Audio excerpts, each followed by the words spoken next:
Coming up right now, the newest episode from Car, Gwyn, and Ode on Three Pagans and a Cat. I am no bird, and no net ensnares me. I am a free human being with an independent will. Welcome to Liminal, Gender and Sexuality, the 25th episode of Three Pagans and a Cat. Our opening today is courtesy of 19th century author Charlotte Bronte. You may call me Ode. You can call me Car. I'm Ode's father. Merry meet. My name is Gwyn, Ode's mother. What made you laugh this time? How you said courtesy. Oh. Courtesy. Courtesy. Oh, well. We have some new patrons. Ooh. Yep. You need to read. Yeah, we have some new patrons this month. They are Henry Wodehouse, Leah Lynn, Stefan, and UG, or alternately, Ugh. Not sure how you wanted me to pronounce that one, so you get both options. And what do we say? Thank you. Yeah, thank you to all our patrons, including our kittens, whose names don't get read. We love you, kittens. We do still love you. And then we have a commercial. We do. Oh, it's a commercial time. It's a commercial time. Yay! This one's not like last month. Right, last month's was crazy and stupid, and that's because it was Halloween. But this one is more professional, so prepare yourselves. Prepare your ears for Car's radio voice. As we'll be discussing later, gender sometimes includes a performative element, especially what you wear. We at Three Pagans and a Cat are happy to provide you with an option to explore performative gender in the form of the Grand Rapids Kimono Club, hosted by our tiger, Akaneko. While in the modern period, kimono is almost exclusively worn by women, and only in formal circumstances, historically, kimono was worn by men and women for all manner of purposes. Kimono wearing includes an intrinsic set of rules and styles which could advertise the wearer's social position, age, gender, marital status, personality, and intended activity. If you're in the Grand Rapids area, check out the Grand Rapids Kimono Club on Facebook. Owning a kimono is not a required thing for admission to the group, and they have a sushi night meetup planned for November 30th, including a raffle giving away a kimono package, so don't delay. Thank you, Car. We might all be a little off today because yesterday was the Psychic Fair at Arts and Craft. Yes. And it was intense and wonderful. It was super busy. Yep. Gwyn and I both gave like 6 readings apiece. So I'm a little bit fried. Yeah, 6 readings in 5 hours. Yeah. Yeah. I'm a little fried. I have, I guess, a reading hangover, a divination hangover. Yeah. And I just didn't sleep well last night. Yeah, and Car slept poorly. So we're going to do our best. This is an episode that's been requested a couple of times for us to talk about. I think at least in part because I am non-binary and I'm not, like, subtle about it. Right.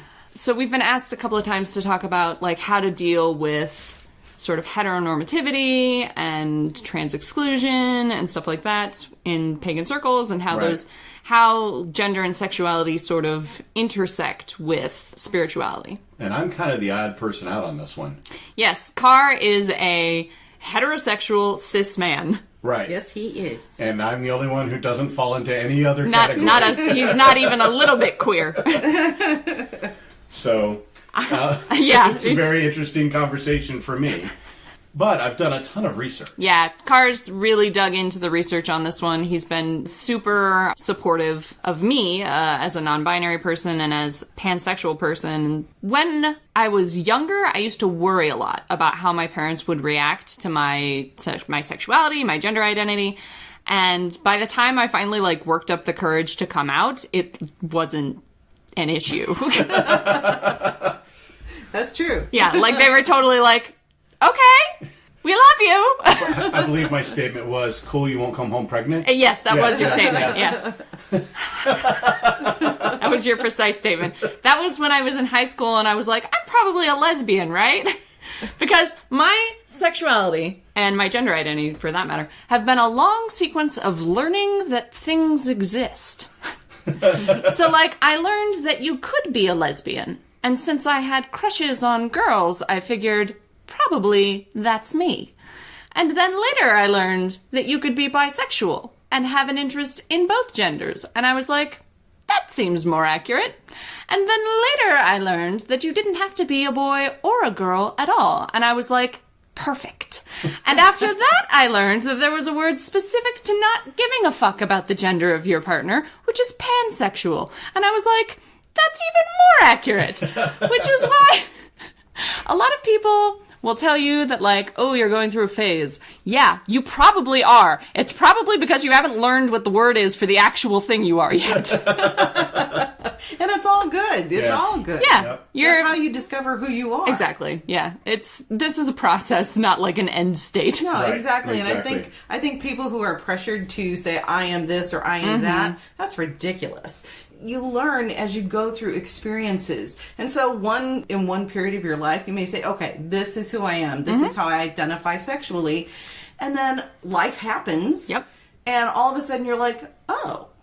Hang on. Maybe I'm this instead or in addition to. And that's all fine. And I think we need to get to a place where we accept that it's all fine. Yeah. At this point in sort of society, labels are valuable because they allow you to find people who are like you. Right. Who have similar thoughts and outlook, experiences. Yep. Yeah. People you can relate to. They help you find your tribe. Yeah. Right? But hopefully, the dream is that sometime, eventually, we come to a stage where we don't need labels because everyone's just like, I don't care. Exactly. That sounds nice for you. I'm glad for you. Okay, good. Okay? I guess we should start with gender and sort of work our way to sexuality, although these things tend to end up sort of entwined. Right. One of the big things that I find in paganism, especially paganism that has evolved out of Wicca, is that there's a strong focus on binaries and polarities and balance. Having two diametrically opposed end states and variations between those states, and that's it. Right. So, like, you have the god and the goddess, you have winter and summer, you have the sun and the moon, and people think of these things as being, like, totally isolated entities that sort of cycle around each other. Right. I get where that thinking comes from, but it does not encompass, like, the full scope of human experience. Exactly. Because So- there are so many shades of gray. Right. And things in between. And, like, sometimes not even on that spectrum. So, like, between black and white, you have black, white, and the various gradients, right? But black and white aren't the only things that exist. There are also colors, like red and green and Purple and blue and pink. yeah, exactly. Yeah. And then, like, in those, you have different saturations. So Yeah. you get light red and dark red and bright red and, you know, values and tints. And this is coming And from my... puce and Yeah, aubergine. here's my art background coming in. But you can't think of these things as happening on one axis because they actually happen on multiple intersecting axes. Which would explain the rainbow being the... Yeah, the sort of symbol Symbol of queerdom. Right, yeah. Exactly. Yeah, because you're not looking at this or that. You're looking at a whole range. yeah. A whole range, a whole spectrum of individuality and So we have potentials. just explained the rainbow for people who are like, why the fuck Why is is this it a thing? rainbow? That's Right, why. there you go. Enjoy. It was not to say fuck you to the church. I'm sorry it wasn't. Is that a thing? It is. Is that yeah. a thing that people believe? Yes. Oh, yeah. Yes. Yeah. Wow, It is. no. No, it's got nothing to do with There that. may be an element of that for some people where they're like, haha, we got rainbows now. I think it has more to do with what We you were stole just- your covenant, but no, Yeah. I don't think that's I don't probably... think that's the main issue. I really do think it has to do with there is such a large spectrum of possibilities. so much variation. So much variation in the LGBTQ community. Agreed. I do have two quotes that I'd like to read that I actually had people send me. Okay. Oh.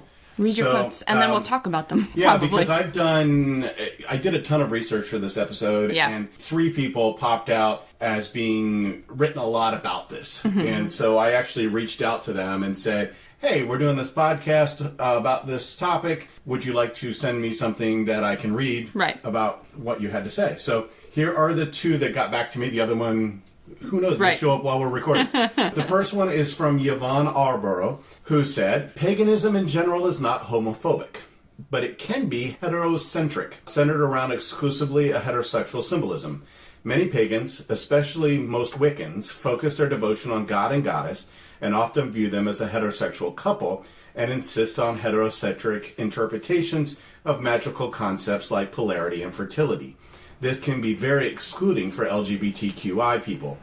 Calls for a more inclusive version of Wicca, mine included because she has her own, has caused considerable controversy in some quarters. I have explored the development of greater views of gender and sexuality in paganism And she's actually written a book about it. This is how I found her. It's called All Acts of Love and Pleasure, Inclusive Wicca. Ooh. Nice. I want to read that. Yep, Yeah. which we will provide, actually, this entire quote with the links that are in there. There's a couple. There's a link to a video that she's done on gender and sexuality and Wicca with 2 parts to an article that she's written, and also the link to the book. The link to the book. Okay, that'll be up in our blog section. Yep. Did you want to comment on that one at all?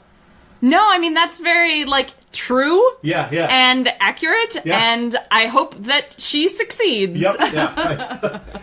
So, and then this other one comes from Michelle Mueller, who is a PhD, Department of Religious Studies at Santa Clara University in California, and is also an adjunct professor at Cherry Hill Seminary, thank you, which is the only pagan seminary in the United States that I know of. Nice. So you can actually get a doctorate in paganism or something. Cool. And so here's what she had to say. Over the last decade, pagans have done great work questioning binary language and ideology in our traditions, experimenting with new language and rituals and developing new traditions that respond to the community's most pressing needs. I am, however, concerned with what I perceive as a trending quickness to dismiss individuals as trans, excluding radical feminists, or TERFs, particularly when this dismissal is not accompanied by a sufficient effort to investigate the truth of the accusations. There are consequences of sex and gender. There are consequences of race, ethnicity, nationality, and socioeconomic classes. What I hope for our pagan community is continuous reflection on intersectionality and the many and varied consequences of sex and gender and every other factor of identity and presentation. This one I have some comments on. I have some comments as well, because it's apropos with the conversation I had today. I'm going to work real hard to be calm. Yeah, and there's a reason why I read this one to you yesterday. Yep.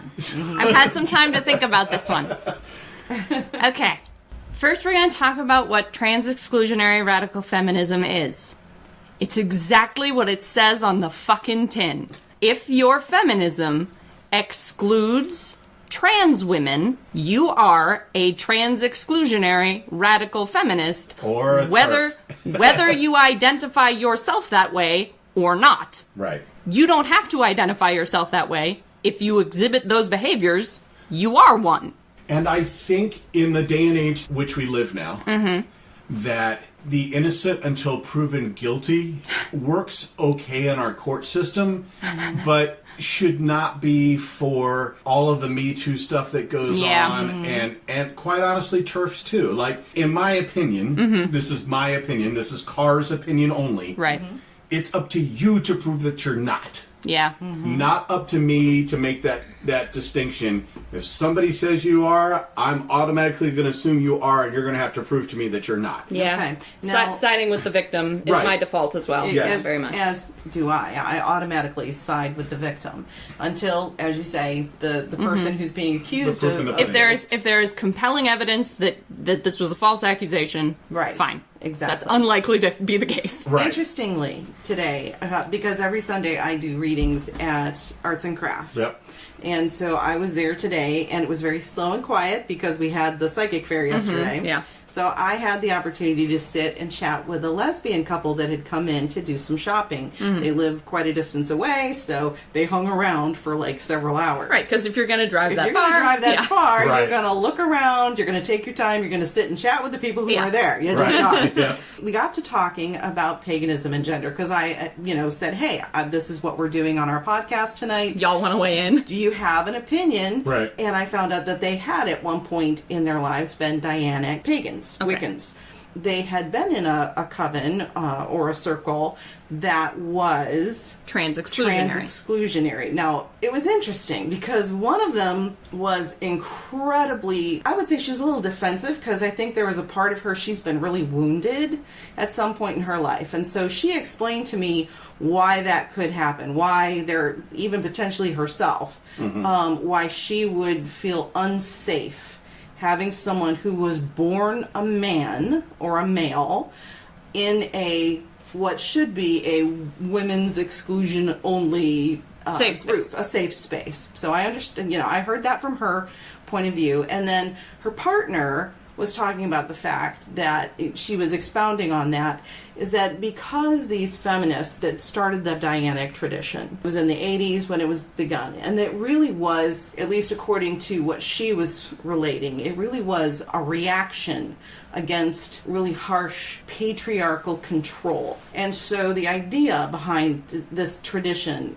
and this women-only, goddess-only tradition Right. is that it is a safe space for women to come, to be themselves, to worship goddess without any male influence whatsoever. Her perspective was, I don't care if they were born as a man. If they're a woman, they're a woman. Come on in. Right. And so they're still really struggling with, and she said, and I believe that there are Dianic circles out there, that if there was a trans woman who came along and said, I would like to be part of your circle, that trans woman would be welcomed. But there are those Dianic circles that are just like, no, if you were born a man, I don't care if you're a woman now. I don't care if you had the surgery. Here's the thing. You know. Here's the thing. Are Dianic Wiccans going to exclude women who have had hysterectomies? Well, that's a good question. Are they going to exclude... Okay, wow, I've got so much rage. Now, okay. hang on. And I want to say, I am not taking one side or the other. I personally do not agree with excluding anyone from any tradition based on whether they're a man, a woman, blah, blah. I don't agree with excluding people, but I do want to at least listen to the women. Sure. Who are Here's saying, my thing. Hey, I need a safe space. Okay, here's my thing. Women have been fucking listened to, all right? Women have safe spaces. Take You a know breath. who doesn't have a safe space? Trans people. Trans women in particular, trans women of color, have no safe spaces, have excruciatingly high rates of suicide and murder and sexual assault. They are the most victimized class in our society. Agreed. And I need you to take a breath. Yes. And when we're in this discussion, and I hope I'm relating the discussion that I had with these ladies, because it was a very, very open and good discussion.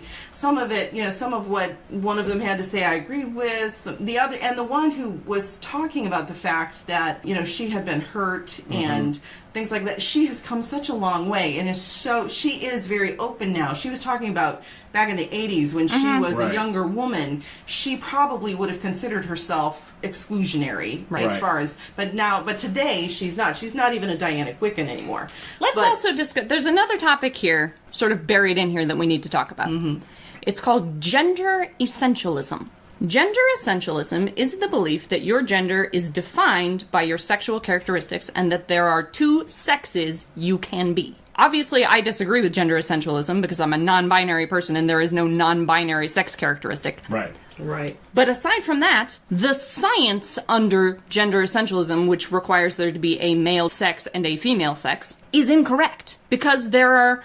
Okay, so the commonly quoted statistic is 1 in 2,000, but the actual numbers are unknown because doctors can't agree on what qualifies you. 1 in 2,000 people is born with what is called an intersex condition. Right.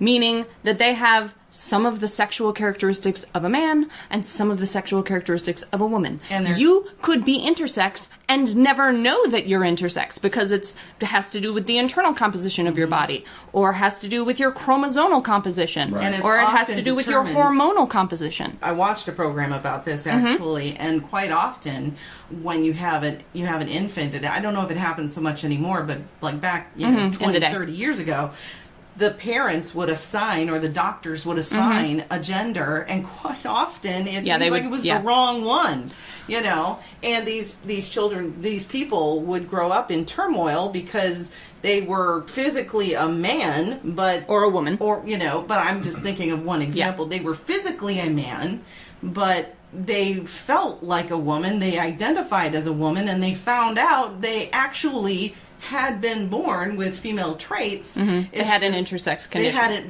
They had an intersex condition, but they were chosen to be male because that seemed, quote unquote, to be more dominant at the time. Yeah. So even the idea that you can be born as exclusively male or female in terms of your sex characteristics is inaccurate medically. Yeah.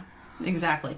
And I really, honestly, I think we need to get past the point that we identify people as male or female or whatever based on their outer... Right, their primary sex characteristics. I really do think it does come down to who they are as a person, how their gender is identified by who they are and how they relate to the world. Here's something that has frustrated me for a long time about this conversation, because people are always like, well, what am I supposed to do? If I look at someone, I should be able to just know what gender they are. Do you know, you don't look at someone and just know what their name is. Mm-hmm. Right. If you wanted to find out, it would be as easy as saying, hi, my name is blah, please use these pronouns. What are your name and pronouns? Literally, you just add that fragment of a sentence, and it stops becoming something you assume about the people around you, and becomes an informed piece of information. Okay, so what this comes down to is there's 21,000 chromosomes in the human body.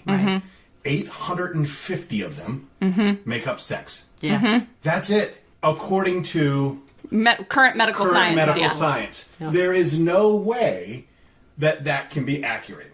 Yeah, no. There's no way out of 21,000 that 850 make up what we are. Mm-hmm. No, 21,000 of it makes up what we are. Yep. And we need to look at the whole spectrum, not two. And for that matter, that's just your bodily composition. Exactly. Right. That's what I'm saying. I'm saying we need to get past focusing on the bodily composition and focus on the person as an individual. Yeah, but what I'm saying though is even in terms of bodily composition, bodily composition, yeah, it's too specific. Yeah, well, and people are always like XX and XY, but there are 850 chromosomes involved with it, right? Yep. And let's bring it back to paganism because that's the point of the show or the episode.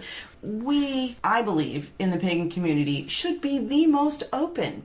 Right, the most accepting. Paganism in general really values inclusion. Yes, it should, or at least it claims to. Right, it claims to really value inclusion. On a general level, I think you do find that. Mm-hmm. Oh yeah, I think the pagan community in general is more inclusive than other major religions. But that doesn't mean we don't have work to do. Exactly. As you could tell by the anger that was expressed earlier over the situation with the territorial kind of... Yeah, the space claiming. The space claiming that can go on within certain trans traditions. Exclusion enrages me. So here's the thing. I often see in paganism a lot of sort of self-congratulatory attitudes about our inclusiveness, about our high population of LGBT membership. And I get it, especially since many of us came from more dogmatic, more restrictive religions. I get it. I get wanting to celebrate that and continue to celebrate that.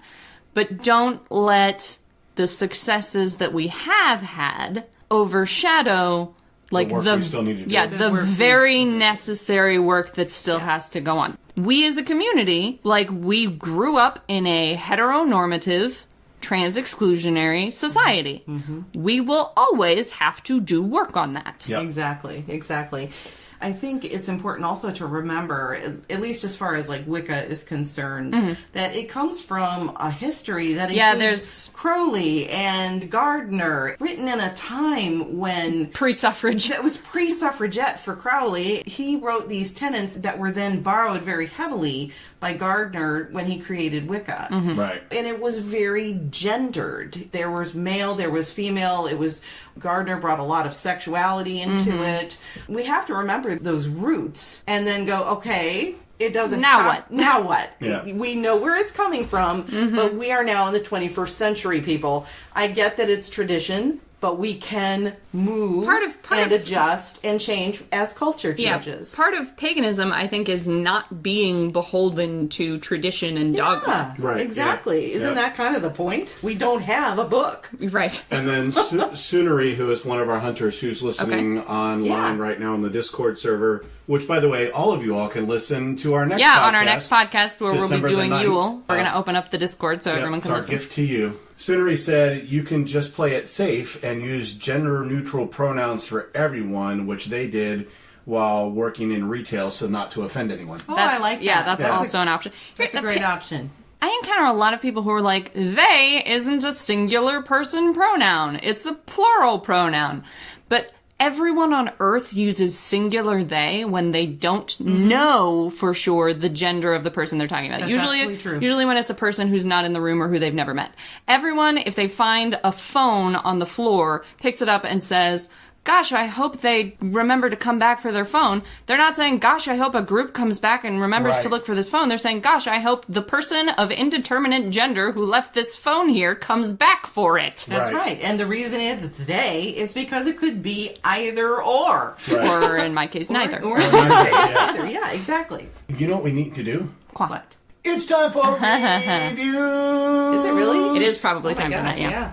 Okay, well, I'll be honest with you folks, we were like, what are we going to review? What are we reviewing for Because this we didn't do a book, and we've got lots of stuff, and so we were like, So we decided, or rather, I just took Gwyn the initiative, and decided we would talk about Sabbat box. Yeah, this is a service we've had a couple of so far. We got a Samhain box. We got a. It was Maven and then Samhain. Okay. The two boxes that we received. Yeah. And what it is the subscription services are really popular right now. And so it's a subscription service for pagans, and it centers around the Sabbats. You pay, I think they're changing it up a little, and so there will be different prices for different sizes And they are of boxes. currently on hiatus Yeah. while they until- restructure. Until, I believe, in bulk. Yeah. Yeah. But what they had been doing is you would pay a particular price, somewhere around $40. $45. Yeah, Yeah. $45.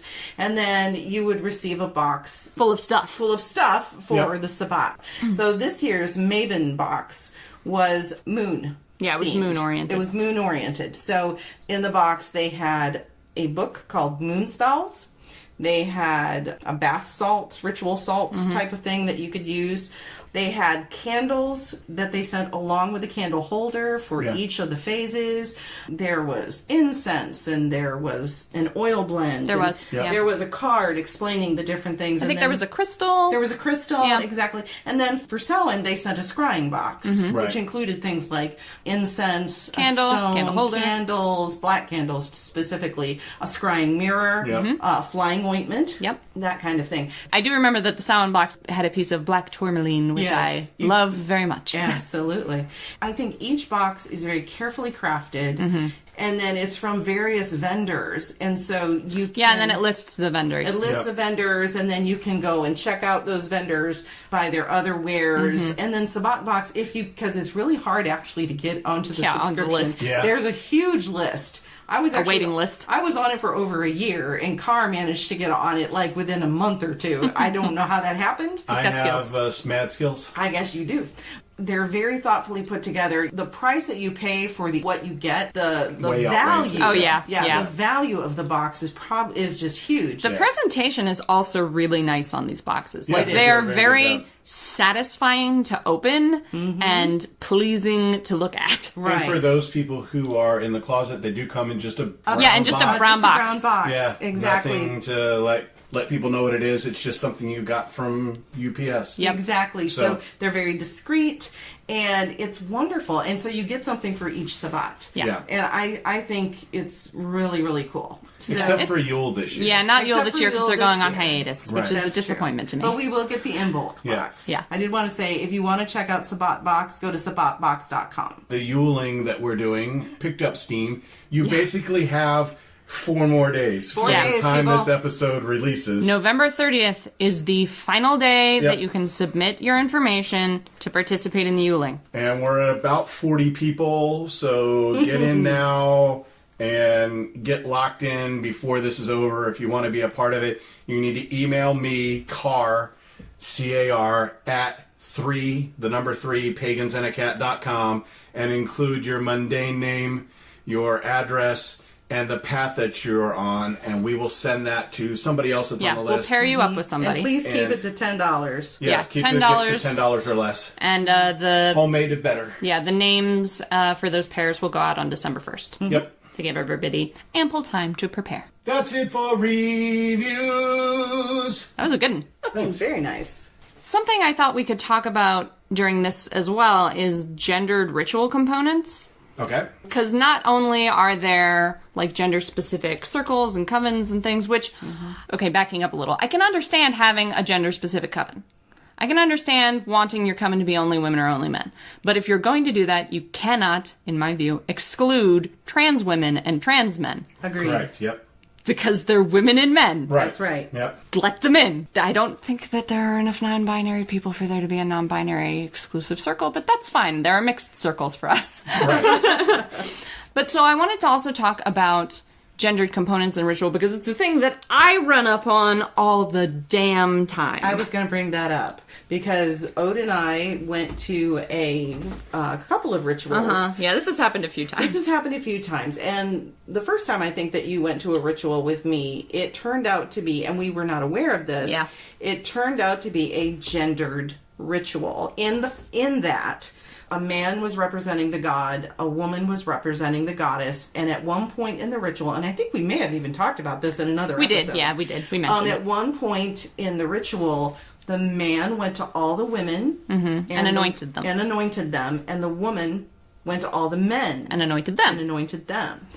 And it was supposed to, I guess, symbolically represent the exchange of those energies from feminine to masculine. Right, exactly. But I was just spontaneously gendered yeah, so because someone just looked at me and was like, "Oh, that's a woman." Nobody asked.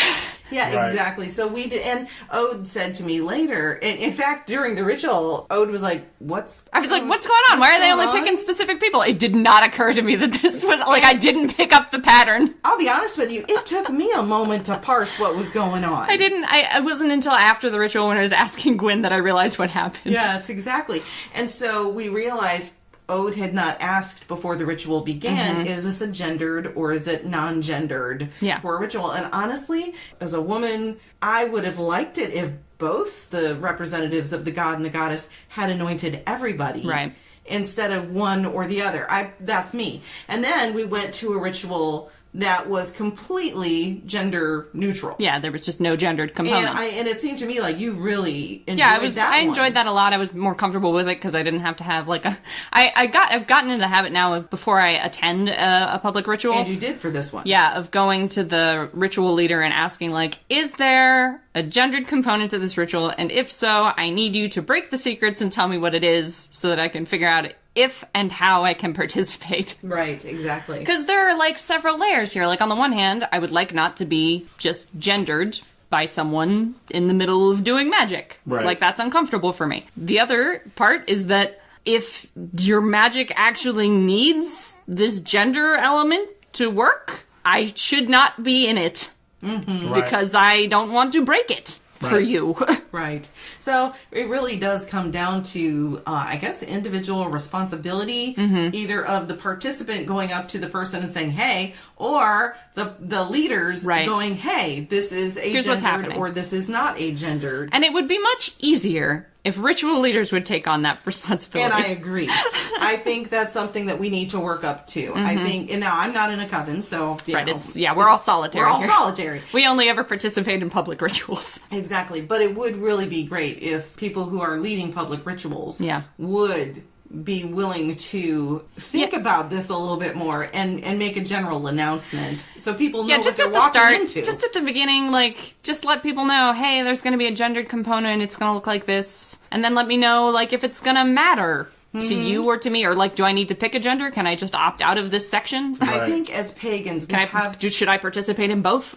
I think as pagans, we have got to get out of this idea of focusing that the only people participating in our circles and religion and rituals, etc., are male or female, or male and female, whatever. Right. They gotta put in there that it could be anybody. Yeah. And I assume that trans people run into this situation too, where, like, someone who doesn't really understand what being transgender means will try to assign a trans person to a trans woman to a masculine position in a ritual, or a trans man to a feminine position in a ritual.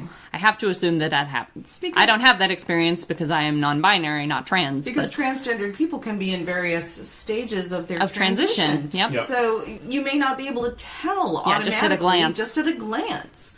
So we have to take that into consideration. There could be transgendered people attending the event. Yeah. Right.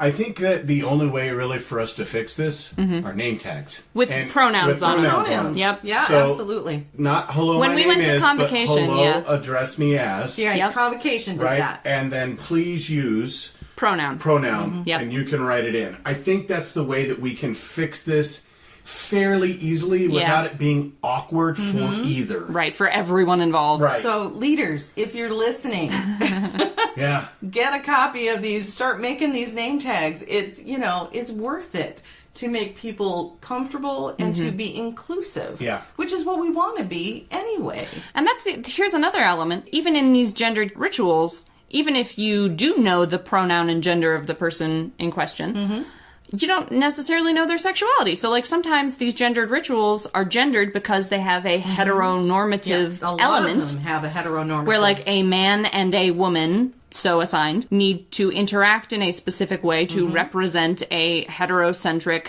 activity, right? Usually sex. If you assign all the male participants in a ritual to this role, you can't know if this person is heterosexual or homosexual or asexual. Exactly. Exactly. So, springing on them in the middle of a ritual, a symbolic sexual activity that is maybe not in conformity with their sexual identity is not cool. Yep. I just think communication and being upfront from the beginning, from the start, it's going to alleviate a lot of awkward situations for people. Yeah. And I think gendered name tags is the way to go. Yeah, I agree. definitely. So- For a start, for sure. Gendered name tags and being upfront from the beginning. You don't have to go into the ritual, if you are afraid it's going to ruin the ritual for people, but just give a basic, this is what's kind of going on. It's heteronormative. It's Yeah, actually, if you could just preface rituals with whether or not it is gendered, whether or not those gender assignments matter, and whether or not there is sexual symbolism. or I if think it's we non-gendered and Exactly. it's Right. Completely open. Completely. Yeah. Exactly. I think don't discard the whether or not there's sexual symbolism element, because there are people, particularly asexual people, who will just be uncomfortable with that and won't want to Exactly. participate. Right. Exactly. Tell them ahead of time. Exactly. Yep. So anyway, I think that's That's a starting place. that's a really good It's a great starting place. like first step Yep. in solving a lot of these problems. And as much as I personally hate name tags, Right? Like, but if it solves the problem, but if it solves the problem, I it's- am fully on board with everyone. Absolutely. So you can actually find those fairly easily if you just Google gendered name tags. Yeah. They pop up, and you can Just so if print you them run a off, group, yeah. print them off and do it. That's right. Because even if you know someone very well, like, I don't go up to people, this is probably a surprise if you listen to the podcast, but I don't go up to everyone I meet and be like, hi, I'm non-binary. Use whatever pronoun you want. So there are lots of people who know me personally who don't know what my preferred pronouns are. Right. Or what my sexual orientation is, because it's, like, not a thing you generally talk about on a first meeting with someone. I mean, maybe it should be. I've argued before, earlier today, that it should be. But, like, it's not. So, like, just because someone's in your coven doesn't necessarily mean you actually know what their preferred pronouns are. All you know is the pronouns you've been using for them. The fact that they haven't argued with you doesn't necessarily even mean that that's their preferred pronoun. Yep. Guess what? What? Oats! Stone! Corner! that came out of nowhere. It did. Well, there's I not looked really at the time. there's not really good segues for these into our usual topics. No. That's true. Yeah. Okay, so today we're going to be talking about hawk's eye, which is sometimes better known as blue tiger's eye, although technically speaking, they are very close to being the same stone. So hawk's eye is a pseudomorph of macrocrystalline quartz, which is true of a lot of things, honestly. Many, many gemstones that we think of as individual stones are actually variants of quartz. Hawk's eye is created when crocodilite, which is a form of asbestos, which has like a thin blue fibrous formation, transforms over very long periods of time because quartz is embedded between the mineral fibers and gradually overtakes the mineral and transforms it into hawk's eye. So, just for my comfort level, even if that broke open, we No, probably it is wouldn't have not. any asbestos It is not issues. dangerous. Okay. No, there's Gotcha. there's no danger of asbestos. But yeah, so hawk's eye and tiger's eye, the main difference between them is that hawk's eye has less iron content. Oh, so it resolves as a blue-gray color. Tiger's eye, which has more iron in it, resolves as an orange to brown color because of the presence of the iron. Gotcha. Makes sense. The sort of defining characteristic of both hawk's and tiger's eye is chatoyancy, also known as a cat's eye effect. So chatoyancy is, if you've ever seen tiger's eye, you know exactly what it is. It's a luminous streak of reflected light that you can see moving across the stone as you turn it in light, and it is always perpendicular to the fibers of the stone. Oh, interesting. Yeah. Never knew that. So it sort of looks like silk.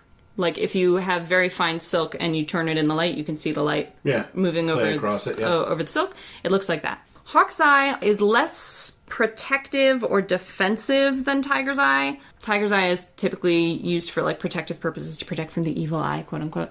Hawk's eye has less of that. It has a much calmer and more soothing tone than tiger's eye. It's also very good for focus, clarity, intuition, and visualizing. Hawk's eye also, in my experience, has sort of unflinching honesty quality. Mm-hmm. It's very disinterested in manipulation or in even nuance. There is no, like, lying by omission when you're dealing with a hawk's eye, and there is no little white lies with a hawk's eye. It is a, here's the thing. Mm-hmm. I don't care if you don't like it kind of stone. And sometimes, let's face it, we need that. Sometimes we need that. The other thing about hawk's eye, and this is one of those correspondences that, like, it's not on a list, it's just something I feel because of my interaction with stone and my knowledge of its chemical composition, is that it's a very slow, transformative stone. So I bring it up here because the way tiger's eye and hawk's eye is created very slowly over time by filling in the gaps of a thing reminds me of transition. Gotcha. It makes me think of the way you gradually, a piece at a time, build your relationship with your body and with those outside you and with your gender and with your personal identity into a whole, complete person who is new and different than the original mineral. Gotcha. So that's why it's included here today. And that's it for Odes Stone Corner! Mm-hmm. So one of the things that I wanted to talk about today, especially since Carr is not queer in any way, is sometimes... I'm sorry? No, it's fine. Most of the time I'm like, I don't really fit in this family. I don't know why I'm a part of this family. I don't know. I don't get it.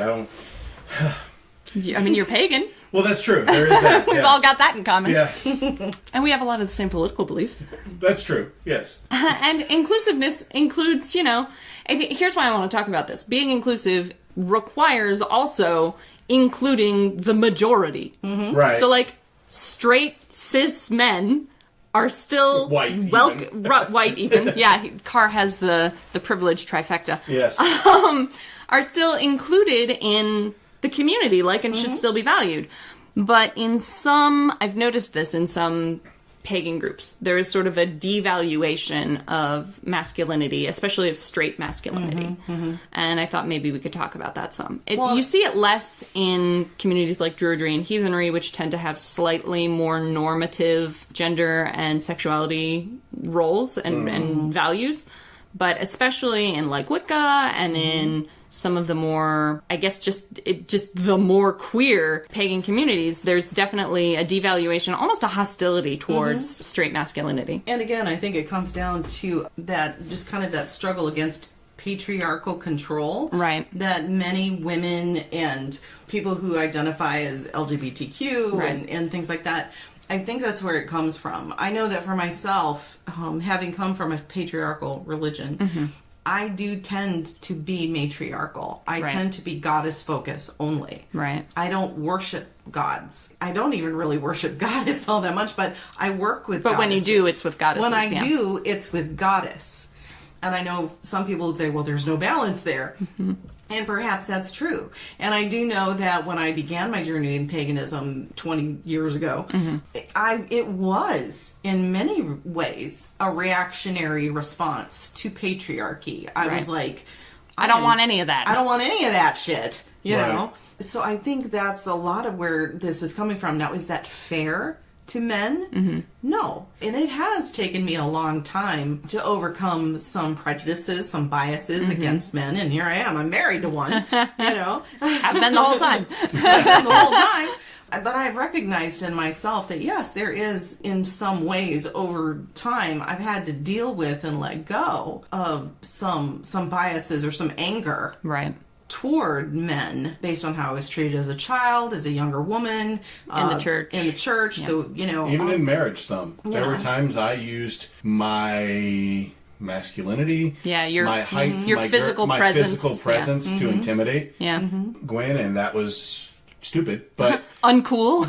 but it was kind of what was presented to me. Yeah, it was you know? toxic masculinity. Right, yeah. This is Yeah. toxic masculinity hurts everybody. Yes, Exactly, exactly. Including men. And let me just real quick jump in. Men's rights activists, this is not your moment to comment. You're not welcome here. No. And I would say that, and the one thing I do like about paganism is that, it is egalitarian, or at least it tries to be egalitarian. It aims to be aims egalitarian. to be egalitarian. And I think that now that both Carr and I are egalitarian pagans-ish, that is something we still struggle, I think, with those roles Right. that were assigned to us as children and as Christians and as husband and wife when we were married in the Christian church. Yeah, Christianity has a very specific position For men and relegated women, to husbands and wives. Exactly. Yeah. And so I think, I don't know about, maybe Carr isn't, but I know that I still struggle with, for lack of a better word, breaking that programming Yeah.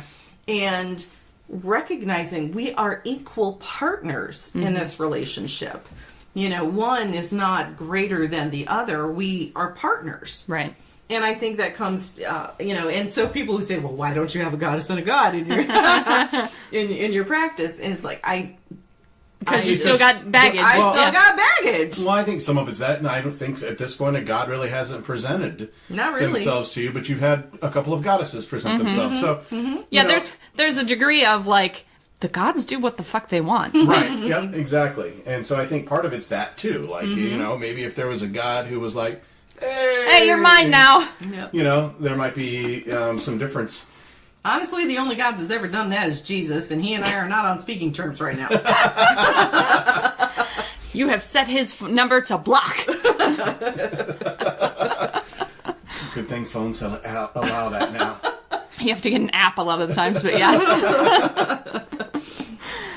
So, well, since you're talking so much, we ought to do Gwyn's Garden Gems. I thought you were going to skip me tonight. I'm usually first, and then we do reviews. You kind of switched it up there. Well, if I do it the same way every time, people would get bored. Right? It would be predictable. We can't Right, have and that. I'm not about predictability. What I'm going to talk about is belladonna. Atropa belladonna is its official name. And the reason I'm talking about belladonna today is because yesterday at the psychic fair, I got a necklace that is a belladonna flower bud in resin to wear as an amulet.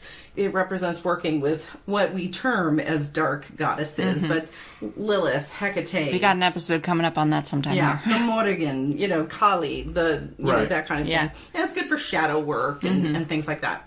Belladonna is also known as banewort, witch's berry, sorcerer's berry, deadly nightshade, death's herb, devil's cherries. If you don't get the hint, it's poison. It's a baneful. It's a baneful herb. She's It a is baneful poisonous. lady. She's a baneful bitch. Is what she is. Yes, she is. And I say that with all the With claiming love and of respect. Love and respect. Yeah, belladonna is highly toxic. All parts of the plant are extremely poisonous. So if you are one of these people who is like, hell, I'm going to grow me some belladonna, do it wisely. Do all of your research. It does grow actually rather prolifically in any part of North America. Shit, sometimes you can find wild belladonna. You can find wild belladonna. You can grow it in a pot. You can grow it in your garden. It's actually related to potatoes and other forms of nightshade. Yep. It's very easy to grow. But if you're going to work with it, use gloves. period. Keep it separated from any other... From the rest of your garden, from the rest of your neighborhood garden, children. From your herbs, Cats. Yeah, pets. Don't grow this without complete knowledge of what you're working with. Yep. It is used to encourage astral projection, and it does produce visions. Which is why you sometimes see it in flying ointments. You do see it occasionally in flying ointment. You do see it in flying ointment. In but a traditional flying ointment. In a traditional flying ointment. And then in another episode, we talked about... Yeah, they have non-baneful They have flying ointments now. non-baneful... Just, obviously use it with caution. It's used in funerary rites to asperge the circle, and it helps the deceased let go and move forward. If you're going to use this, I'm going to say it again, I'm going to stress it again, use gloves. Yeah. For any handling, whether you're cultivating the plant or not. You do gather the berries around Samhain. Mm-hmm. That's when they're considered ripe. You store with onyx for if you're going to use it for magical purposes. And it does have medicinal use. Belladonna is to this day used in over-the-counter preparations for sedatives, for anything that is going to be very small concentrations. Very, very small concentrations, and anything that's an analgesic.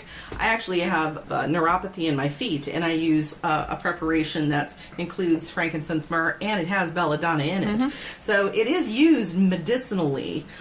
Don't use it unless you are a qualified herbalist. Right. Qualified herbalist. And if you think you're a qualified herbalist, you probably are not. Exactly. So just be careful if you do choose to use this. There's a really great book on using baneful herbs that I got at Arts and Craft yesterday. Yeah. It's the Poisoner's Pocket Guide. There are 3 volumes. I got volume 1. It's written by Kobe Michael Ward. Who is also where she got the necklace. Right. Yes, exactly. And he actually writes for pathos.com/blogs/Poisoner's Apothecary. And just read the whole Pathos blog scene, guys. Yeah. And I believe he has his own website where you can actually buy these necklaces. Yeah. And he has packaged belladonna and mandrake and other various baneful herbs. Which is maybe easier and safer than growing it yourself. Exactly. Yes, yep. In fact, that would be my advice. If you want to work with baneful herbs, use a qualified apothecary who knows what they're doing, packages it carefully, and then keep it separate from your other herbs. Yeah. And let me just say that if you buy this book, don't think pocket size means you're going to fit it in your pocket. No. It's not. It's a good sized little book. It's a little booklet. It's a little booklet, but it is worth it. Kobe is a thorough and knowledgeable writer, and you can learn a lot about using baneful herbs by studying his work. Awesome. Well, I think that's it for this episode. There's so much more that we want to talk about. Yeah. Cars Feast Table. Cars Feast Table. All right. So I found a tea that I want to talk about. Which is unusual because Car doesn't really drink tea. I don't, but I'm going to try this. Ooh. So, yeah, definitely going to do it. Ooh. So here are the ingredients. Okay. Pure water, 2 tablespoons of your favorite tea leaf. So doesn't matter if it's Earl Darjeeling Grey. or Earl Grey or any of those. 2 tablespoons of chamomile flowers. That's to soothe you. 1 tablespoon of lemon verbena for love. 2 teaspoons of rose petals for headaches. 1 teaspoon of lavender flowers for peace of mind. 2 cinnamon sticks for healing and personal protection. And honey for your sweetheart.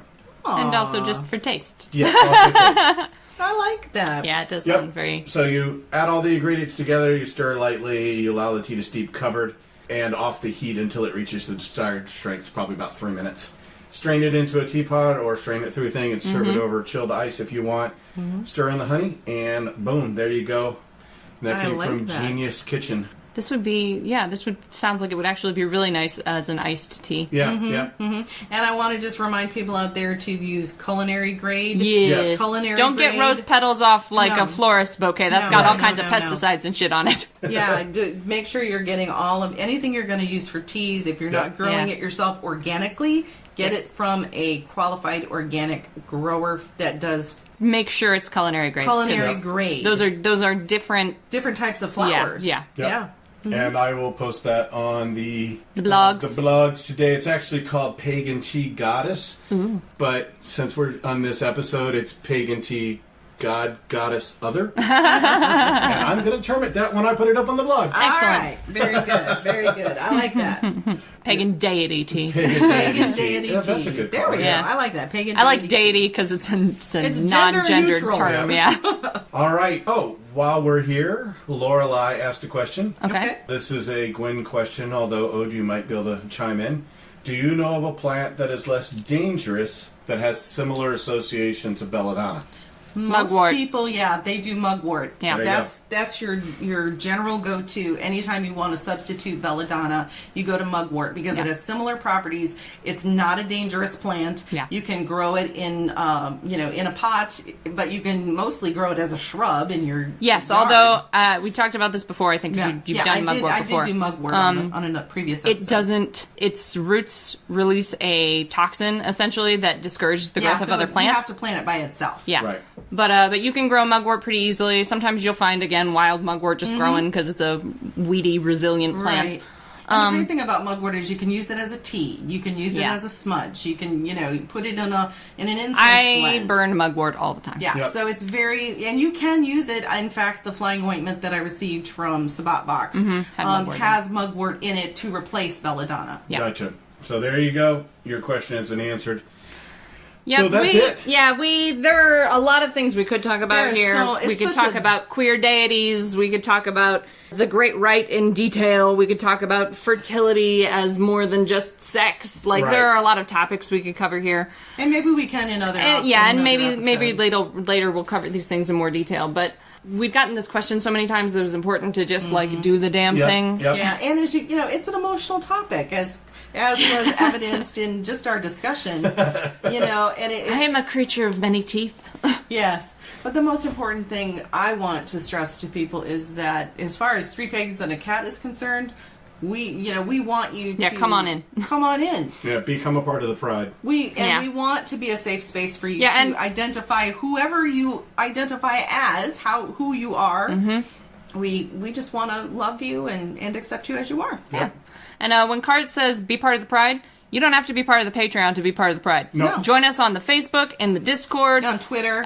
Yeah, we Yep. have YouTube. Email us. There are lots of avenues to interact with us. If you listen to this podcast, join in. You're part of the Pride. Yep. We welcome and support and uplift and uphold you. Yeah, and I saw Absolutely. somebody said something before that they couldn't become a hunter, so they couldn't be part of the Discord. Oh, no. Everybody can be part of the Discord. Yeah. Absolutely. The only thing Hunter and above get is the ability to listen live Live. as we Yeah, record these. there is one locked server on the Discord that only hunters have access to. Everyone else has access to all the other stuff, servers, yep. all the other channels on the Discord server, and there are a lot of people on there who just talk to each other all the Yeah, time. They talk about the absolutely. episodes, they talk about what's going on in their lives. It's a really great community, so come join us. If you all Join would the also Discord. like another channel on the Discord, Mm-hmm. so say we want one specifically for spells, Right. or we want Yeah. one specifically for whatever. ask and- ask Ode. Yeah. And that'll be a text channel that'll be opened up, and that's just what gets discussed in that just text channel. So- literally just @ode me at Discord, and I can add any channels y'all want. And so here's the deal: the Discord is your guys. It's a Three Pagans and a Cat Pride. We just Right. facilitate. Discord. We just facilitate it. There are a lot of times you all answer your own questions, and we never talk. Yeah. Which we love. That's not We for love lack that. of us wanting to, but Oh, yeah. somebody's already answered the question Exactly. by the time we get to Frequently, it. So. I'm there watching the conversation, but my input is not needed. Yeah, exactly. And I want to say, we want to make sure that, yes, we appreciate our patrons. We love our patrons. We thank you. You help us do what we do. Yep. But you don't have to be a patron, as Ode said, to be a part of the Pride. Right. Yeah.